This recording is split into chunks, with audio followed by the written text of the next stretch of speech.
Profesor Yoshide Kozai, asal Jepang, ahli geografi astronomi bumi. Profesor William, ahli ilmu astronomi dan antariksa asal Meksiko, Amerika Serikat. Profesor Alfred Korner, ahli geologi bumi Johannes Gutenberg University asal Jerman. Ketiga ilmuwan jenius NASA ini telah percaya dengan Al-Quran dan Nabi Muhammad SAW dan memutuskan untuk memeluk agama Islam secara terbuka. Bagaimana kisah selengkapnya? Mari simak video ini sampai selesai. Bismillahirrahmanirrahim. Assalamualaikum warahmatullahi wabarakatuh. Lagi-lagi, wahyu yang dibawa oleh Nabi Muhammad SAW kembali terbukti. Ini merupakan salah satu bukti bahwa Al-Quran bukanlah karangan dari manusia, melainkan wahyu, petunjuk dan peringatan bagi manusia dari Tuhan semesta alam. Al-Quran adalah kitab terupdate, terakhir dan terbaru sebagai penyempurna dan penutup kitab-kitab sebelumnya, yaitu Zabur, Taurat, Injil dan terakhir Al-Quran. Di dalam Al-Quran berisi ilmu dan pelajaran yang mencakup astronomi, biologi, fisika, kesehatan, dan ilmu teknologi. Kali ini kebenaran Al-Quran datang dari ilmu antariksa luar angkasa dan terbukti secara terperinci 100% benar secara ilmiah dan penelitian. Salah satu penyumbang dana terbesar di NASA atau National Aeronautic and Space Administration ternyata berasal dari Arab Saudi untuk pengembangan program luar angkasa Amerika Serikat dan penelitian umum luar angkasa jangka panjang.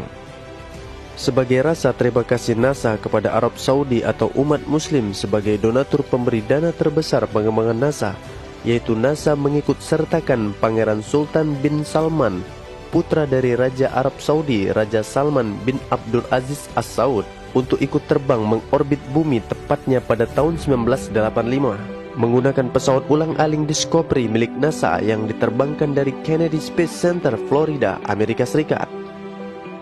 Ada hal yang menarik sepanjang perjalanan karir NASA selama penelitian di luar angkasa, yaitu mereka takjub dengan pemandangan aurora ketika di zoom ribuan kali dengan kamera luar angkasa super canggih yang bernama Darkers. Dari penelitian dan pengamatan panjang tersebut, akhirnya ilmuwan NASA mendapat informasi dan kesimpulan bahwa bumi ini dahulunya menyatu dengan langit dan terpisah akibat adanya ledakan Big Bang atau supernova atau rosnova.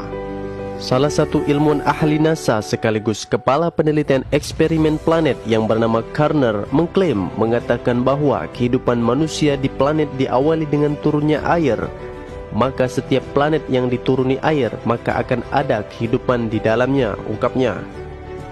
Maka dari itu NASA yang dipimpin ilmuwan bernama Karner berambisi meneliti dan menjelajah planet-planet untuk mencari tahu apakah di sana terdapat air, karena air adalah cikal bakal kehidupan, ungkapnya.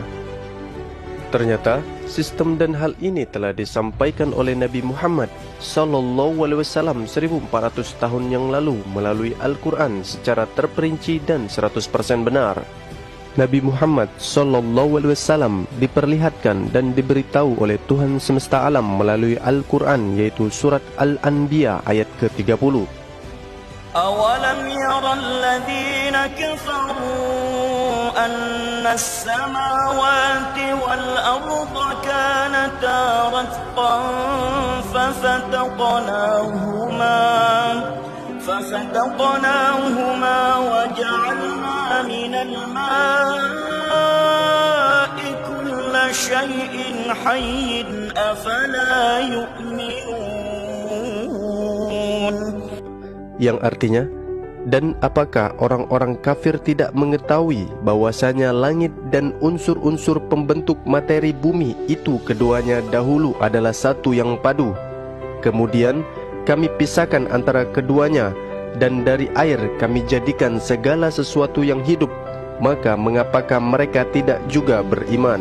Ayat ini terdengar dan terlihat jelas sesuai apa yang dikatakan oleh Kepala Penelitian NASA, yaitu Profesor Dr. Alfred Korner, bahwasanya ia berpendapat bumi itu dahulunya adalah satu yang padu dan terbentuk dengan adanya ledakan Big Bang, dan bumi itu hidup setelah dituruni air.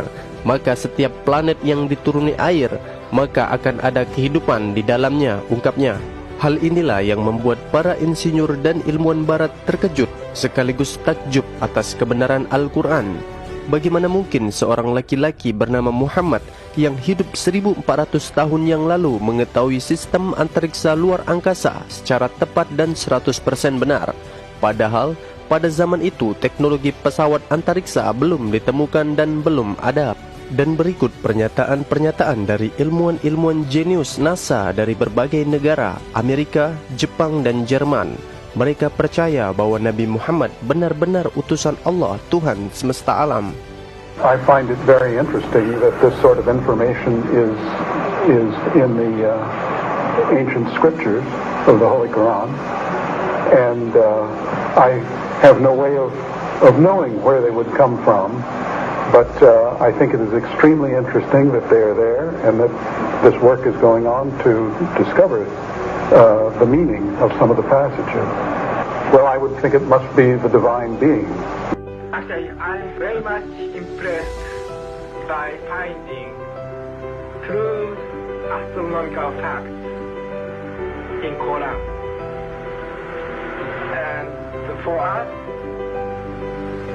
we modern astronomers have been studying very small fields of the universe.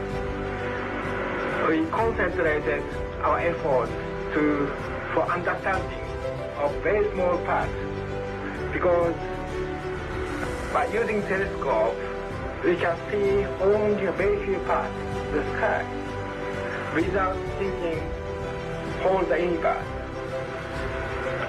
So by reading Quran and by answering to your questions, I think I can find my future way for investigation of the universe. Thinking of many of these questions and thinking where Muhammad came from, he was after all a Bedouin. I think it is almost impossible that he could have known about things like the common origin of the universe, because scientists have only found out within the last few years, with very complicated and advanced technological methods, that this is the case. Somebody who did not know something about nuclear physics 1400 years ago could not, I think, be in a position to find out from his own mind, for instance, that the earth and the heavens had the same origin, or many other of the questions that we have discussed here. Dan pada akhirnya ilmuwan-ilmuwan ini akhirnya memeluk Islam, dan mereka harus kehilangan jabatan mereka sebagai kepala penelitian di NASA, dan negara barat berusaha menutupi berita ini dan menutupi berita kebenaran Islam. Bahkan seorang penulis filsuf dan sejarawan Inggris yang terkenal bernama Thomas Carlyle, ia menulis buku yang berjudul One Horse Hero Warsi and the Heroic in History yang ditunjukkan kepada negara barat. Betapa menakjubkan seorang manusia sendirian dapat mengubah suku-suku yang saling berperang dan kaum nomaden atau Baduy menjadi sebuah bangsa yang paling maju peradabannya hanya dalam waktu kurang dari 2 dekade. Kebohongan yang dipropagandakan kaum barat yang diselimutkan kepada orang ini atau Muhammad hanyalah mempermalukan diri kita sendiri, sosok jiwa yang besar, yang tenang, seorang yang mau tidak mau harus dijunjung tinggi. Dia diciptakan untuk menerangi dunia. Begitulah perintah Sang Pencipta dunia. Di antara aib terbesar hari ini ialah bahwa masih ada saja orang yang mengatakan bahwa Islam adalah agama bohong dan Muhammad adalah penipu. Begitulah isi dari pernyataan buku yang ditulis oleh Thomas Carlyle yang laris manis di pasaran, yang menyatakan bahwa betapa bodohnya negara barat yang masih belum percaya Islam, padahal sudah banyak pembuktian sains dan teknologi bahwa Muhammad benar-benar nabi terakhir pembawa berita dari langit. Inilah bukti bahwa Al-Quran adalah wahyu yang diturunkan oleh Tuhan semesta alam, dan sekaligus bukti bahwa Nabi Muhammad benar-benar diterbangkan oleh malaikat Jibril ke langit untuk dimirajkan menghadap Allah, untuk menerima perintah solat langsung menghadap Tuhan semesta alam.